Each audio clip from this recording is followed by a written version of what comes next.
Hey, salam alaikum mes amis d'Allah, ici c'est Mr. Qari. Alors j'espère que vous allez bien, pour ma part tout est nickel comme du miel, mashallah, alhamdulillah. Alors aujourd'hui on explore une question fascinante. Et si Mr. Beast, connu pour ses incroyables actes de charité, était musulman, combien de hasanat pourrait-il accumuler? Mais attendez une minute, avant de plonger dans cette réflexion, soyons clairs, notre but ici n'est pas de dire qu'une religion est meilleure qu'une autre. On est ici pour une simple méditation sur certaines valeurs et enseignements de l'islam concernant les bonnes actions. Vous savez, dans l'islam, ce qui compte avant tout, c'est l'intention derrière nos actions. Dieu regarde ce qu'il y a dans nos cœurs. On peut réaliser des actes colossaux, mais si l'intention n'est pas pure, ces actions peuvent ne pas être acceptées. C'est vrai, il y a une anecdote où le prophète Mohammed a dit que certaines des actions, bien qu'énormes en apparence, peuvent se transformer en poussière le jour du jugement si elles sont faites pour se montrer ou pour d'autres mauvaises intentions. Donc, en se basant sur cette idée, on va s'imaginer un scénario où Mr. Beast accumule des hasanats grâce à ses bonnes actions, tout en gardant à l'esprit que l'intention derrière ces actions est cruciale. Donc j'imagine qu'il y a un truc qui va se passer. Histoire inspirante sur la charité en islam. Avant de plonger dans les calculs, laissez-moi vous raconter une histoire inspirante de l'époque prophète Mohammed qui montre à quel point la charité est précieuse en islam. Oh, j'adore les histoires. Ça nous aide à comprendre pourquoi ces actions sont si importantes. Exactement. L'histoire que je vais partager est celle d'Abu Bakr as-Siddiq, l'un des plus proches compagnons du prophète Mohammed. Son meilleur ami. Le prophète a demandé à ses compagnons de donner en charité pour soutenir les pauvres et les efforts de la communauté musulmane. Abu Bakr, connu pour sa générosité, est arrivé avec tout ce qu'il possédait. Tout ce qu'il possédait? Wow, ça c'est un sacrifice énorme. Mais que lui a demandé le prophète? Le prophète lui a demandé: qu'as-tu laissé pour ta famille, oh Abu Bakr? Et Abu Bakr a répondu: j'ai laissé pour Allah et son messager. Cette réponse a montré que sa foi et sa confiance en Allah étaient si fortes qu'il savait que Allah pourvoirait aux besoins de sa famille. Cette histoire montre non seulement la grandeur de la charité d'Abu Bakr, mais aussi l'importance de l'intention et de la confiance en Allah. Donner en charité avec une intention pure, sans attendre de retour, est une action extrêmement méritoire en islam. Et imaginez, si une personne moderne comme Mr. Beast avait cette même intention pure dans ses œuvres de charité, les hasanats pourraient s'accumuler à un rythme qu'on ne peut même pas imaginer. Exactement, c'est ce genre de réflexion qui nous amène à notre question initiale. Si Mr. Beast était musulman, combien de hasanats pourrait-il accumuler avec ses actes incroyables? Surtout s'il était accompagné de la bonne intention. C'est incroyable. Maintenant que vous comprenez l'importance de l'intention et de la charité, plongeons dans les chiffres et voyons à quel point les hasanats pourraient monter en flèche. C'est parti! Maintenant que nous avons une idée de l'importance de la charité en islam, il est temps de plonger dans quelques concepts clés qui sont au cœur des bonnes actions. La sadaqa, la zakat et la sadaqa al-jariya. La sadaqa, c'est tout simplement la charité volontaire. Cela peut être donner de l'argent aux pauvres, offrir de la nourriture ou même sourire à quelqu'un. Oui, le sourire en islam est une aumône. Tout geste qui améliore la vie des autres compte comme sadaqa. Donc, si Mr. Beast donne de l'argent à des gens dans la rue ou paye les courses de quelqu'un, ce sont des actions de sadaqa, non? Exactement. Et en islam, chaque sadaqa, même petite, est récompensée. Imagine le nombre de hasanat qu'il accumulerait pour chaque acte de charité. Par exemple, s'il donne $10 000 à une personne dans le besoin, c'est non seulement une idée précieuse, mais aussi une énorme récompense spirituelle. On pourrait dire que pour chaque dollar donné avec une intention pure, il pourrait recevoir l'équivalent en hasanat. Si on imagine un multiplicateur spirituel, disons 10 fois, cela fait déjà 100 000 hasanat pour une simple donation. Passons maintenant à la zakat. C'est une forme de charité obligatoire pour les musulmans qui remplissent certaines conditions. La zakat est prélevée sur la richesse que l'on possède au-delà d'un certain seuil, généralement 2,5%. Donc si Mr. Beast était musulman et qu'il avait une énorme fortune, il serait obligé de donner une partie de cette richesse à zakat chaque année, hein? Oui, papier. Et c'est là que cela devient intéressant. La zakat n'est pas seulement un acte de charité, c'est aussi une purification de la richesse. C'est comme si on nettoyait son argent en le partageant avec ceux qui en ont besoin. Donc si Mr Beast prenait, disons, 2,5% de sa fortune en zakat, il accumulerait des milliers, voire des millions de hasanat chaque année, simplement en purifiant sa richesse. Et n'oublions pas que la zakat est destinée à des catégories spécifiques de personnes, comme les pauvres, les endettés ou encore pour la cause d'Allah. Cela fait que l'impact est non seulement large mais aussi très ciblé. Sadaqa Jariya, la charité continue. Enfin, parlons de la Sadaqa Jariya. C'est un type de charité qui continue à donner des récompenses même après la mort de la personne. Construire une école, creuser un puits ou planter un arbre, tant que les gens bénéficient, les hasanats continuent de s'accumuler. Ah, comme les vidéos où Mr Beast finance des puits en Afrique. Ces puits continueront à fournir de l'eau pendant des années. Donc chaque fois qu'une personne boit de cette eau, Mr Beast gagnerait des hasanat même s'il n'est plus là pour le voir. Exactement. Et c'est ce qui rend la Sadaqa Jariya si puissante. Si Mr Beast était musulman, chaque puits qu'il finance pourrait potentiellement rapporter des millions de hasanat jour après jour, année après année. Imaginons qu'un puits sert 500 personnes par jour.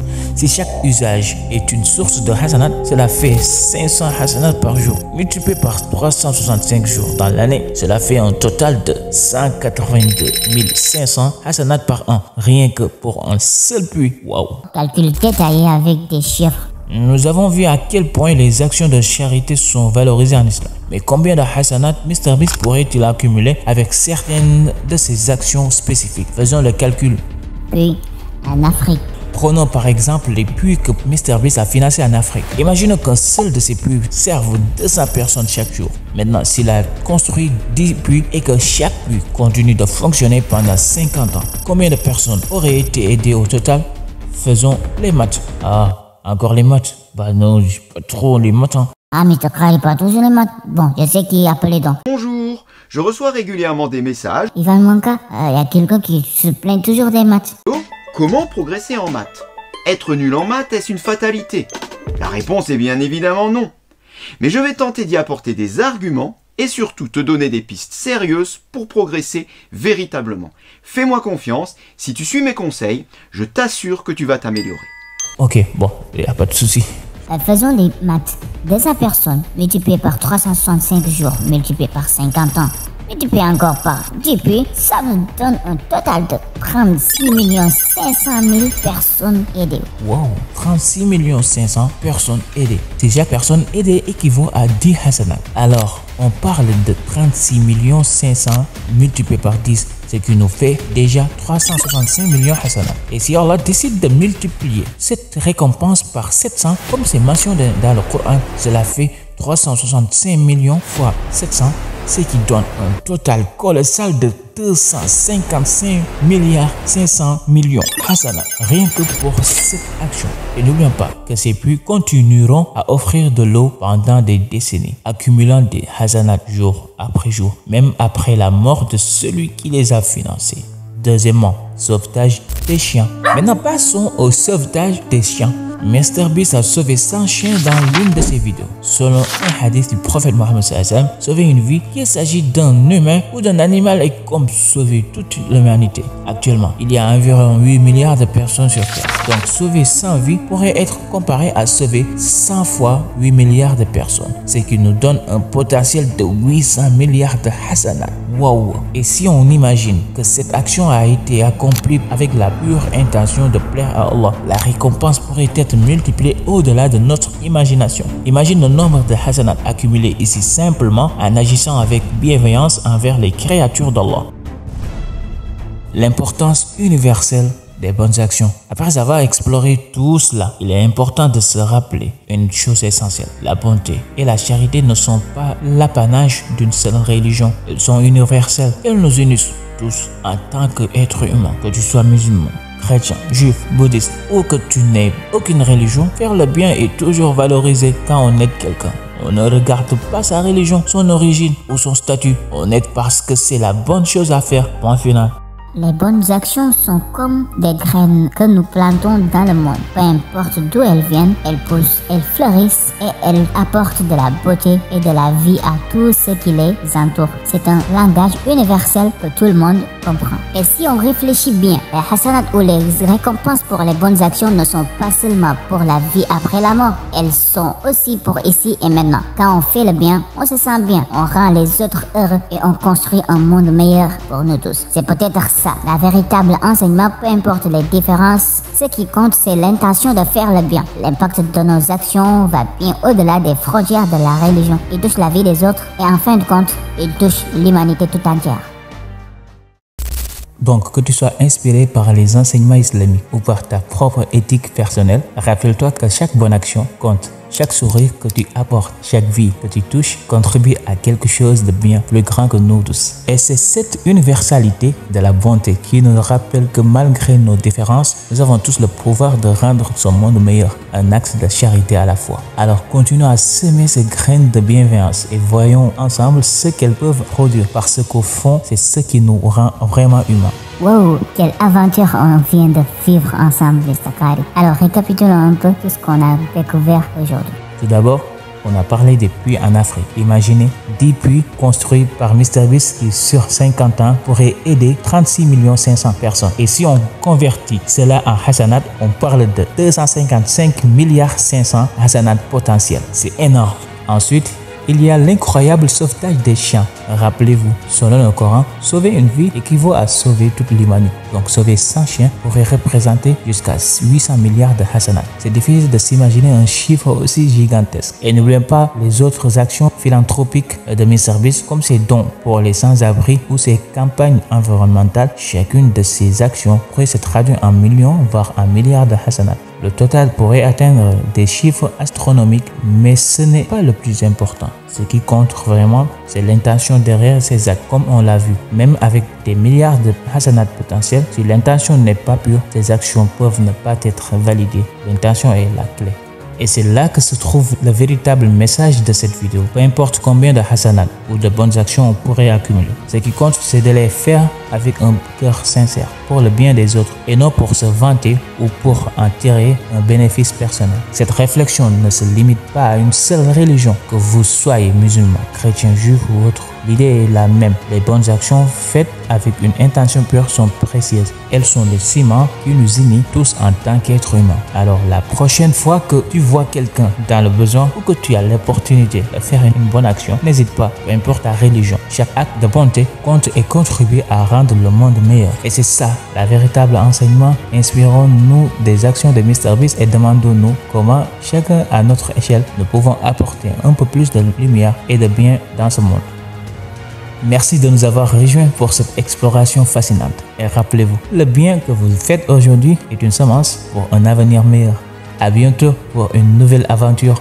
Continuez à répandre la bonté autour de vous. Avant de conclure, j'aimerais vous poser une question importante. Après avoir exploré combien de hasanat MrBeast pourrait accumuler avec ses actions incroyables, je suis curieux de savoir. Et vous, quelle action dans votre vie quotidienne pensez-vous pouvoir multiplier en bonnes actions ou en hasanat? Est-ce que ce sont des petites choses comme aider un voisin ou des gestes plus grands comme faire du bénévolat dans votre communauté? Partagez vos idées et vos réflexions dans les commentaires ci-dessous. Nous serions ravis de lire vos pensées et d'apprendre comment chacun de vous contribue à rendre le monde meilleur. Rappelez-vous, chaque petite action compte et peut avoir un impact énorme. Alors n'hésitez pas à nous faire part de vos inspirations et des façons dont vous mettez en pratique la bonté dans votre vie. Merci encore pour votre attention et votre participation. Nous avons hâte de lire vos contributions et de continuer cette belle discussion sur les bonnes actions. À très bientôt. C'était Mr. Kari. Harouf. Papi, aujourd'hui, j'ai fait partie des oubliés parce que je n'ai parlé qu'une seule fois. Celui qui est chargé de gérer la vidéo, les scripts là, je ne suis pas content de toi. Il faut au moins m'intégrer beaucoup, ok. Mais pourquoi lui toujours il me regarde comme ça? Je pense que c'est tout débat. Tout type ça va. Il faut parler avec celui qui est derrière les scripts là. Parce que moi, on me respecte pas. Mais papi, tu parles de quoi? Moi, je je comprends qu'il y a quelqu'un derrière qui est en train de me regarder. C'est lui qui me dit de dire qu'est-ce que je dois dire devant la caméra. Et il m'a dit, va devant la caméra, dis ça et ça et ça. Hein? Pourquoi? Et quand je viens sur la caméra, il y a quelqu'un qui est en train de me regarder comme ça toujours. Il ne parle pas. Pourquoi ça? Hein? Moi, je ne connais pas ça.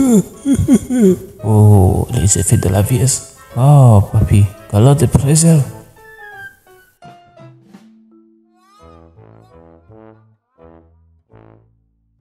Désolé, on est déjà 5. Oh, ouais, il te suffit. Et tu vois, t'as qu'à juste... Bon bah tant pis.